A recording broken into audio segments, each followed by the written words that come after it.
নবী যুদ্ধের ময়দানে সাহাবীদেরকে রিপোর্ট খোঁজ করতে লাগলেন। যায়েদকে বললে, যায়েদ তুমি আমার পালিত পুত্র, তোমার আমি লালন পালন করেছি। আজকে তাবুকের যুদ্ধ হবে, সেই যুদ্ধে তুমি সেনাপতির দায়িত্ব পালন করবে। যাও তুমি বাড়িতে গিয়ে তোমার সাথীগণের কাছ থেকে বিদায় নিয়ে এসো। হযরতে আব্দুল্লাহ বিন রাওয়াহাকে বললেন, তুমি বাড়িতে যাও, বাড়িতে গিয়ে তোমার সাথীগণ যারা আছে ওদের কাছ থেকে তুমি বিদায় নিয়ে আসো।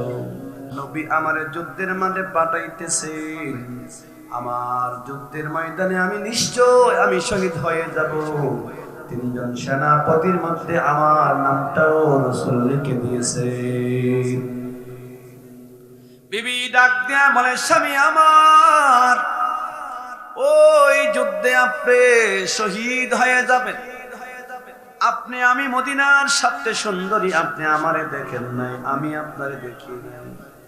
তবে আপনি ঘরে আসুন, আমি কোনো প্রেম নিবেদন করব না, আমি আপনারে একটু দেখে রাখতে চাই। কাল কিয়ামতের মাঠে যেন আমি স্বামী হিসাবে আপনারে চিনতে পারি। লক্ষর অধিক, আর আমার নবীর সাহাবী মাত্র 3000। কত হাজার বলেন? রোমান সৈন্য হলো 3 লক্ষর অধিক। ওই যুদ্ধে আমার নবী সাহাবীদেরকে পাঠাইছেন। আখারে কেমন ইতিহাস! আমার নবীর সাহাবীরা শহীদ হয়, মা দৌড়ায় যায় সন্তান রে বিদায় দিতে, সন্তান যাই বাবার বিদায় দিতে। কি আজীব ইতিহাস! সাহাবীরা নবীকে দেখে দেখে দেখে দেখে ঈমান দিয়া দিছে, নবীকে দেখে দেখে ঈমান দিয়া দিছে। দুনিয়ার মানুষদেরকে গালিগালাজ করেছে, আমার নবীকে ভালোবাসছে।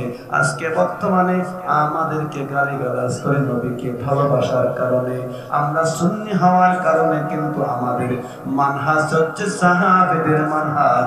আমাদেরকে গালিগালাজ করলে আমরা পিছনে তাকাই না, আমরা নবীকে ভালোবাসি। কথা বলেন ঠিক কিনা? ব্যতীত তার উম্মতের আগে অন্য কোন নবীর উম্মত জান্নাতে যেতে পারবে না, এবং সেই নবী পাকের উম্মত জান্নাতে যাবে, এরপরে অন্য নবীদের সুযোগ হবে। আল্লাহু আকবার বলেন। আর সাহাবাই কেরাম রাসূলকে তাদের জীবনের চাইতে বেশি ভালোবাসতেন। সুবহানাল্লাহ। তাদের জীবনের চেয়ে আল্লাহ রাসূলকে বেশি ভালোবাসে। কারণ রাসূলের জামানায় যুদ্ধ শুরু হয়েছে, ছেলে যায় বাবাকে বিদায় দিতে, বাবা যায় ছেলের বিদায় দিতে, মা যায় সন্তানরে বিদায় দিতে, স্ত্রী যায় স্বামীরে বিদায় দিতে। যুদ্ধের মাঠে শহীদ হয়ে গেছে। আমাদের মধ্যে কি এরকম হবে? আমার শায়েখের জন্য আমি শহীদ হয়ে যাব, পাওয়া যাবে? আমার মনে হয় না।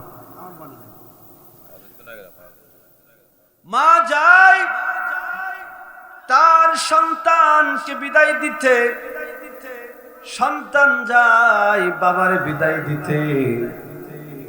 এর মধ্যে কি আজীব ব্যাপার! কারণ সন্তানের দিকে তাকাই না, দেখে আল্লাহ রাসূল বেঁচে আছে কিনা। এই হলো আশিক রাসূলের মুহাব্বত। সাহাবাই কেরাম নবীকে দেখে দেখে ঈমান আনছে,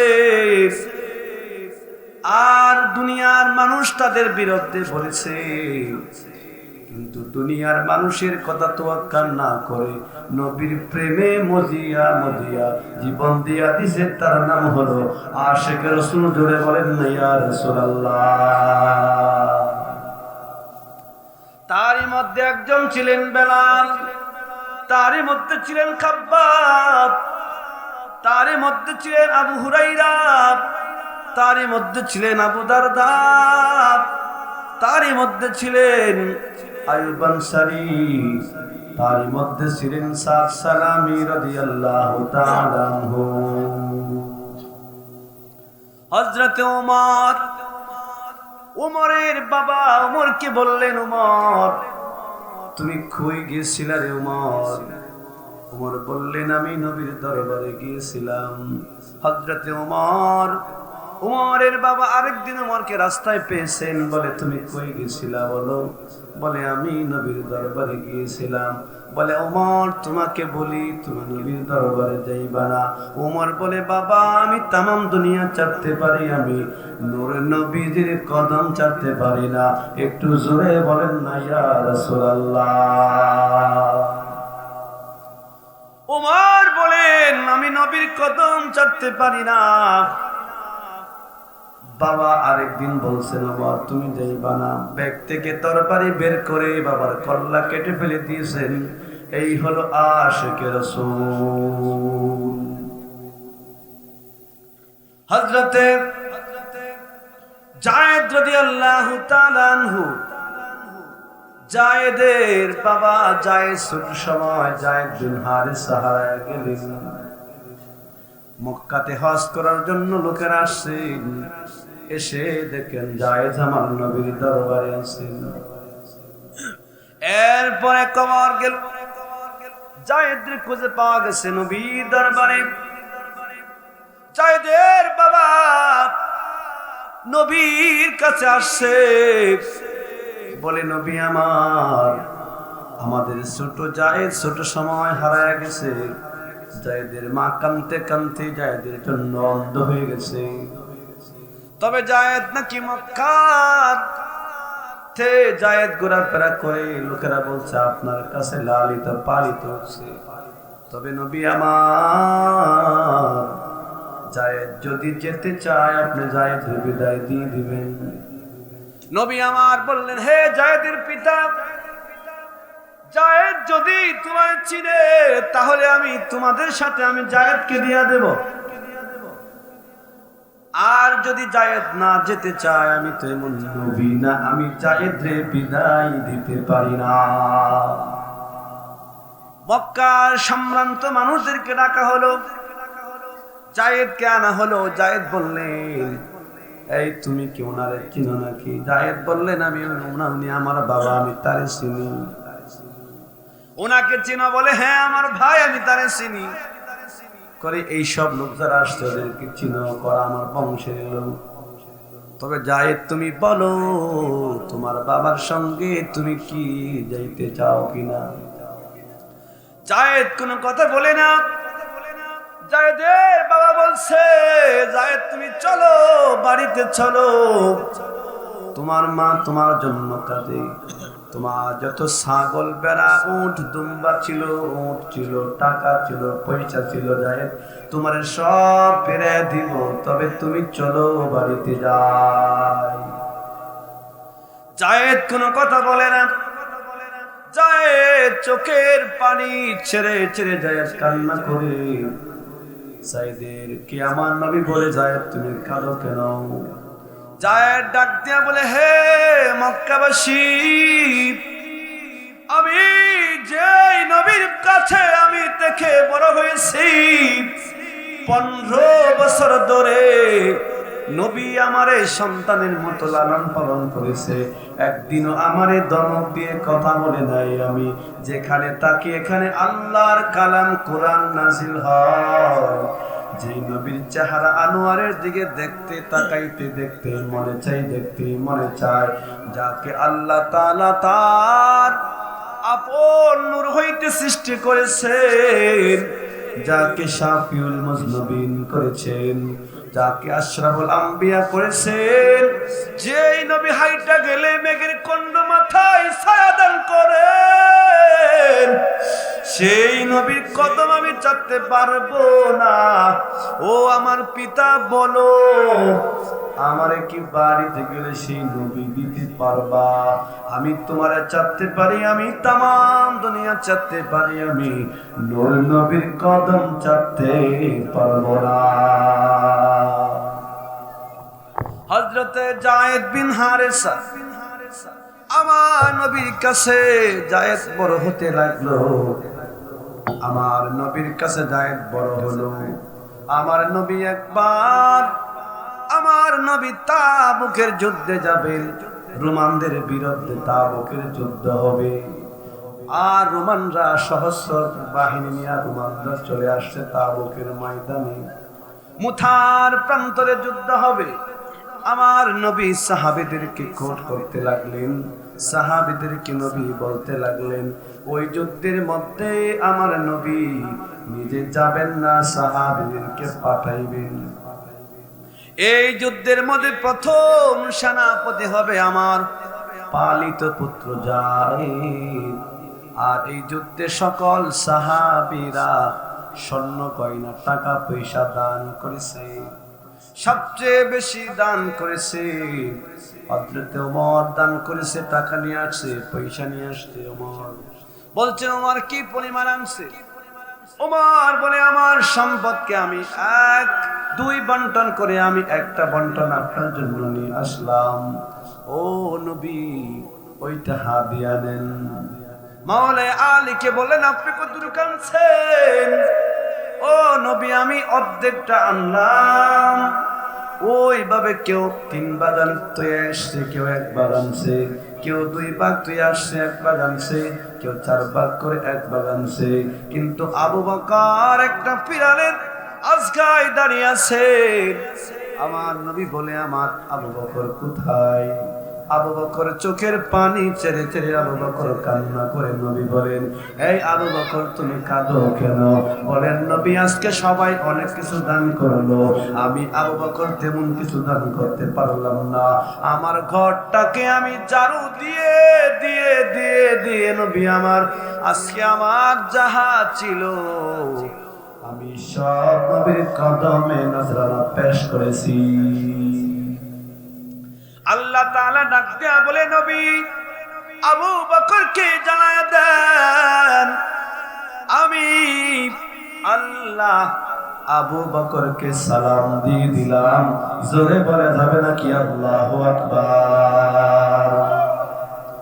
আমি আবু বকরকে সালাম দিয়ে দিলাম। নবী যুদ্ধের ময়দানে সাহাবীদেরকে রিপোর্ট করতে লাগলেন। যায়েদকে বললে, যায়েদ তুমি আমার পালিত পুত্র, তোমার আমি লালন পালন করেছি। আজকে তাবুকের যুদ্ধ হবে, সেই যুদ্ধে তুমি সেনাপতির দায়িত্ব পালন করবে। যাও, তুমি বাড়িতে গিয়ে তোমার সাথীগণের কাছ থেকে বিদায় নিয়ে এসো।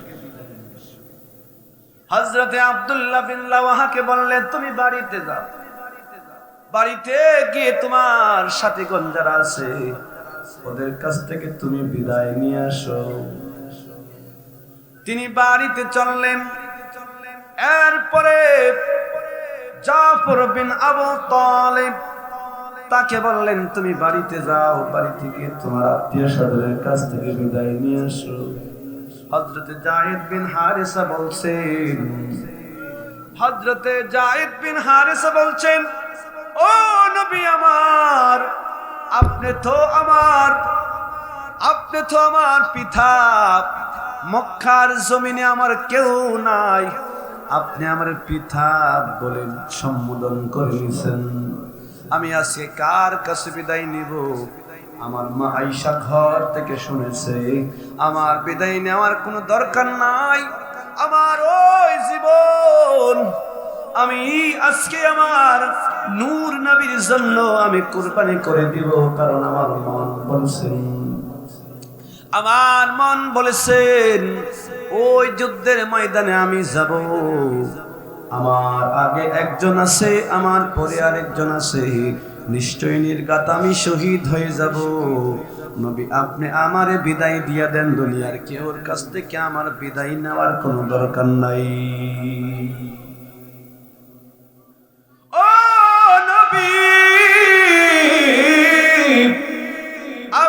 আমার বিদায় দেন।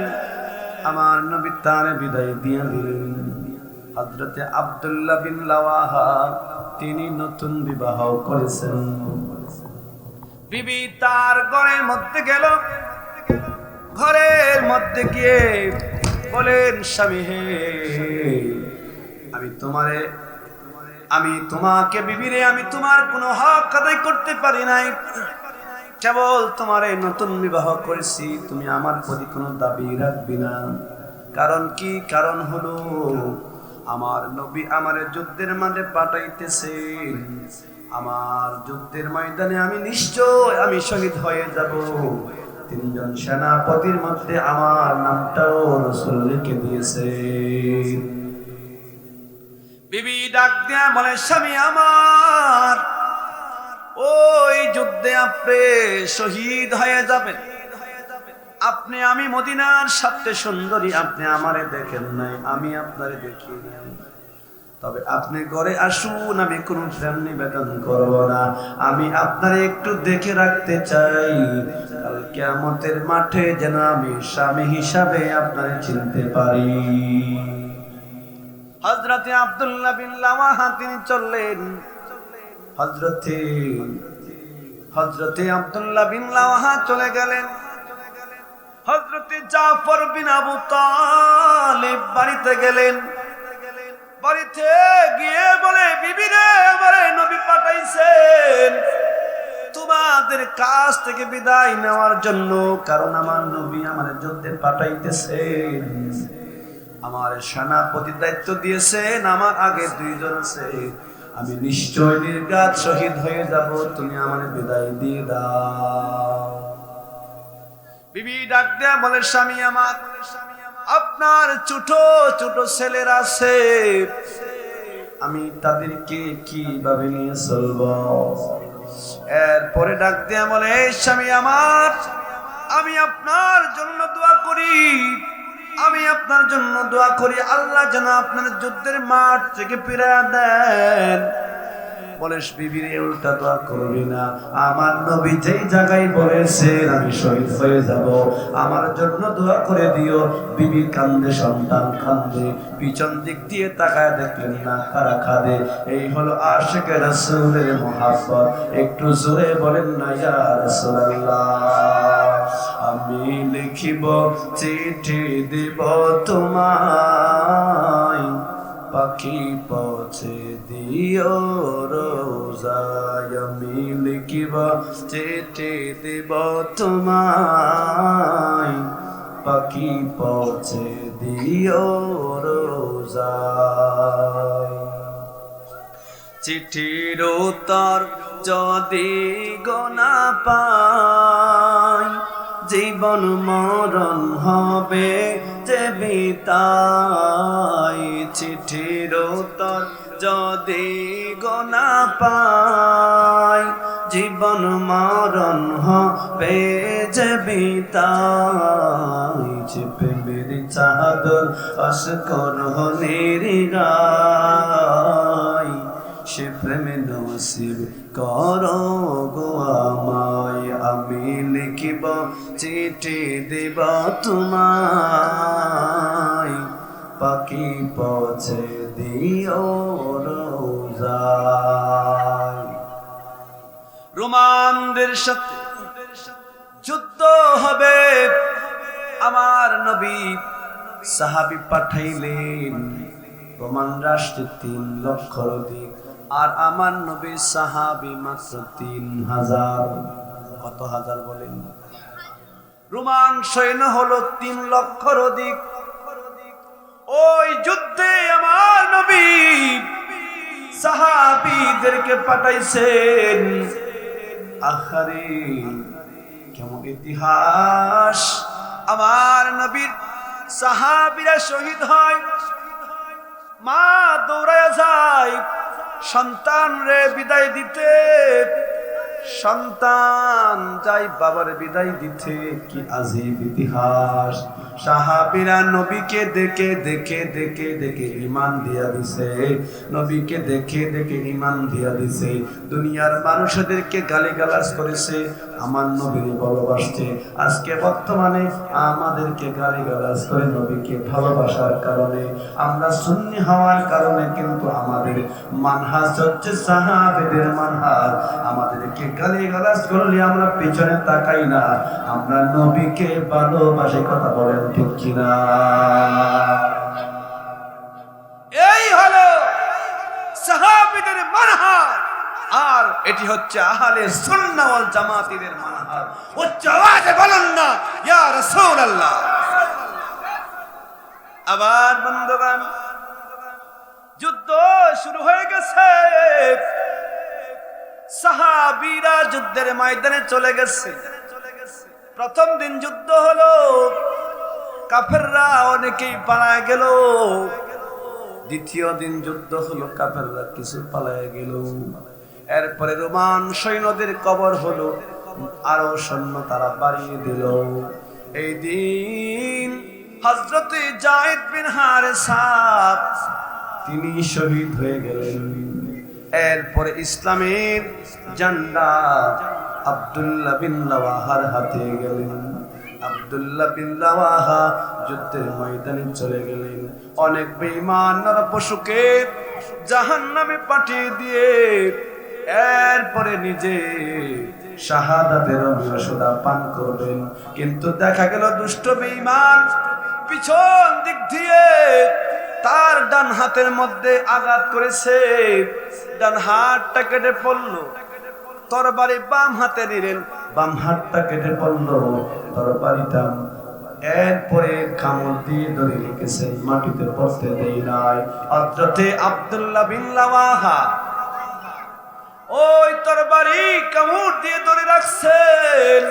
জাফর বিন আবু তালিব সামনে গেলেন, গিয়ে দেখেন দূরে পতাকা উঠতেছে। তিনি বলেন, হযরতে আব্দুল্লাহ বিন রাওয়াহা শহীদ হয়ে গেল, কে ইসলামের পতাকা উঁচু করে রেখেছে।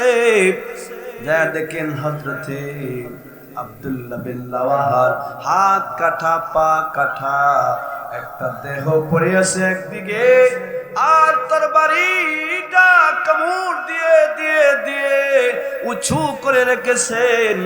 জীবনের শেষ মুহূর্ত পর্যন্ত ইসলামের ঝান্ডা মাটিতে পড়তে দেই নাই। সাহাবীরা জীবন দিয়া নবীকে ভালোবাসছে কিনা বলেন?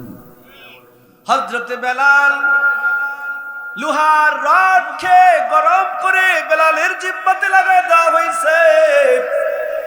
তবে বেলাল আহাদ আহাদ আহাদ বলে, আহাদ বলে, আহাদ বলে, আহাদ বলে।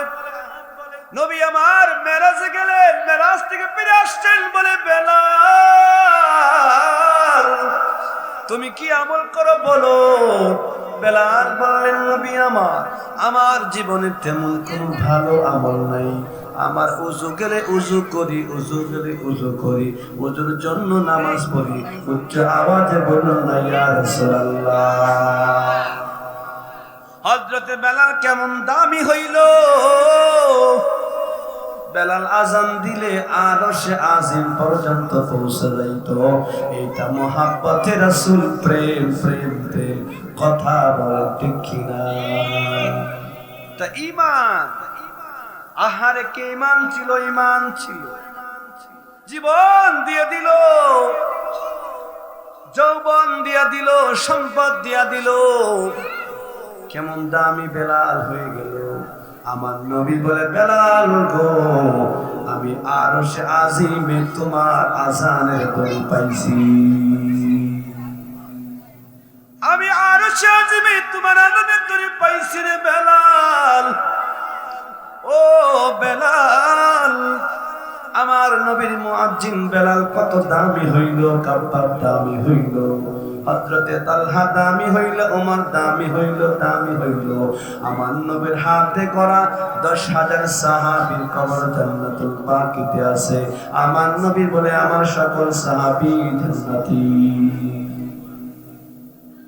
আশারা মুবাশশারা 10 জন সাহাবী দুনিয়াতে জান্নাতের টিকিট পেয়েছেন হযরতে আবু বকর, হযরতে ওমর, হযরতে ওসমান, মাওলে আলী। আমার নবী বলেছেন আনা মদিনাতুল ইলমু আলিমুম বাবুহা, আমি নবী ইলমের শহর, আর সেই শহরের ইলমের প্রধান দরজা হলো আমার মাওলে আলী। যদি কোনো ব্যক্তি মারিফাত সম্পর্কে জানতে চায় যেন তারা আমার মাওলা আলীকে ফলো করে। উচ্চ আওয়াজে বলুন না আল্লাহু আকবার। এই জন্য আমাদের মানহাজ হবে সাহাবীদের মানহাজ, আমাদের মানহাজ হবে আউলিয়া কেরামদের মানহাজ, আমাদের মানহাজ হবে আল্লাহর ওলিদের মানহাজ। কথা বলেন ঠিক কিনা? বাতিলরা যত কিছু বলুক না কেন, কিন্তু আহলে সুন্নাত ওয়াল জামাতের মানহাজ থেকে আমরা এক চুল পরিমাণ সরে যাব না। রাজি আছেন তো? আল্লাহ কবুল করে বলেন আমিন।